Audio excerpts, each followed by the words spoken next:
Let's pretend you're an engineer and you were tasked with building a house. What do? Do you A, grab all the materials, put them on the lot, and just start slapping stuff together, hoping that you'll make it perfect and you'll make no mistakes and you won't have to tear it down at any given point? Or would you make a map, detailed, right, with all the specs and drawings and everything accounted for on that map that you can pencil in, pencil out, and maybe even take that and build a small scale, like maybe for a skyscraper instead of home, build a Lego model, right, where you test the map and make sure it's all right before you put the time and effort in the house. Of course, you'd probably do the second one if that's all you had your time to spend on, right? However, as business owners, what do? Visionaries, especially, they don't necessarily take the time to plan. They just slam in and see what happens. And that's great for business. Of course, we need people like you just to slam in there and build it and make something happen and bring the money in. However, it leaves a lot of mess behind. And so if you're feeling that, that's great, because integrators like me that see things from the ground level up, I, after working with a bunch of companies here, have created a standardized model that puts everything in your business so you can see everything in one place, just like a map. Somebody else other than you, while you're on a beach, can open your map and look at all the parts of your business in mathematical, scientific form, right? And it allows us to zoom in and out to see problems at the lower points and problems at the higher points. So let's go ahead and look it up by zooming in and out. If you're looking at the house, I can see the whole house, right? Is there a dot on the paint, or do I zoom in and is there little holes in the foundation, right? Problems that we can zoom in and out and solve. Let's dive right into it. So let's pretend that your business is a factory, all right? And the factory produces money, and in the factory are assembly lines that are producing consistent results. So let's walk into that factory, and we're gonna walk all the way up to the ceiling of the factory, the very highest point, and we're gonna look down over the top. And this is what we would see. We would see all the assembly lines producing some consistent result. You'd see your workers working on each assembly line. You have somebody, a manager is probably responsible for the outcomes, right? Let's just pretend that that's the case. So looking at a high level, there's nothing that escapes your view. If an assembly line is unproductive or something's on fire and broken, you should be able as an owner to look down at the factory and see that very easily. That is broken. I need to go fix that. Well, what's that look like? In a mapping sense, this is the operations heat map. So this is something I've conducted, again, just problem after problem, a new thing from a business owner, a new thing comes in and out. Well, this is a way to map, define, document, and then measure anything at that highest level. Business owners can come in, and how I separate this, I won't go into crazy detail, but like any business, in operations, the way I look at it, you have marketing, then you have sales, assembly lines or processes, you have fulfillment, getting them what you told them, what you sold them, and then administrative tasks, anything that supports these things.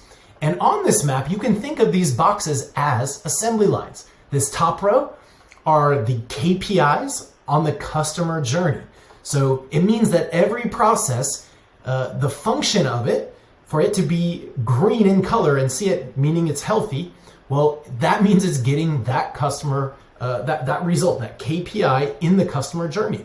And if we're going to build a company that relies on the system and the processes, not just the people, right? So if it messes up, it means the system's not right. We have to organize it this way. So each assembly line here has a result that it's trying to produce. And as long as we have a green strip all the way across, this box showing the current processes, that's how we know, hey, we're good, or that's how we know, hey, we have micro optimizations to make to our assembly lines.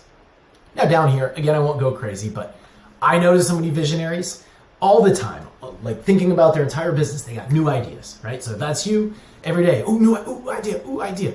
Well, you got to know where it fits. Otherwise, it's just going to evaporate, right? Or you're going to tell your team and they're going to forget because they're working in the business and you're trying to throw stuff on the business. So this is the category of things that are being worked on, projects being worked on.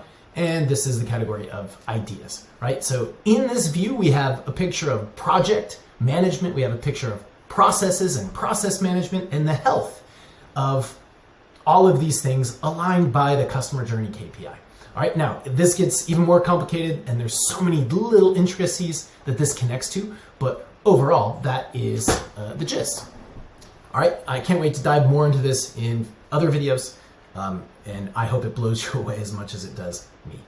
All right, so I'm gonna move on now. Let's pretend that we look at an assembly line here, and we notice from that top view, hey, that assembly line, it's on fire. I need to go down and check it out. So what we're gonna do is we're gonna walk down, we're gonna look at that single assembly line, and let's pretend we get up on a little perch where we can see the whole line and look at it.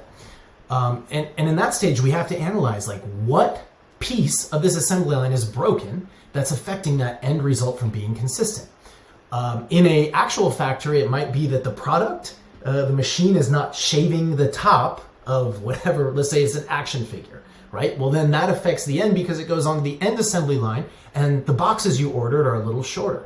And I know that's kind of just a out of the blue example, but it happens in so many companies for services and otherwise, just things do not align and therefore everything gets thrown off. Well, process mapping is exactly how we go about fixing that. I don't know why it's so light, but as you can see, there is a scientific way to map assembly lines and have it exactly ordered the way it steps right on down. Now, I won't go in the science of it, but once again, there are so many little details in the science of process mapping that I love that will make your business consistent. Well, let's move then next. So let's say we looked at the whole assembly line and we figured, well, hey, there's that all is smooth, everything's pretty much aligned, but we've singled down just this one area that needs improvement. This one person who's not hitting a button correctly or not doing it on time or not putting their efforts in, or maybe it's the process, right?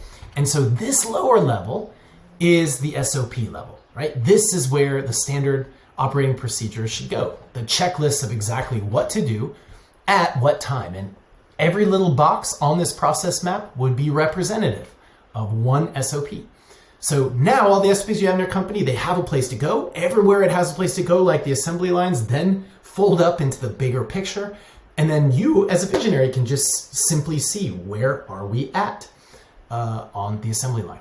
So hopefully that gives you an idea. It's the scientific mapping model there. Again, it's foolproof. Once it's fully built out and made, it gives you such a base to be able to do some amazing, amazing, amazing things. And I encourage you to watch more of my videos because that's what I'm going to dive into. I'm going to be solving problems using this map.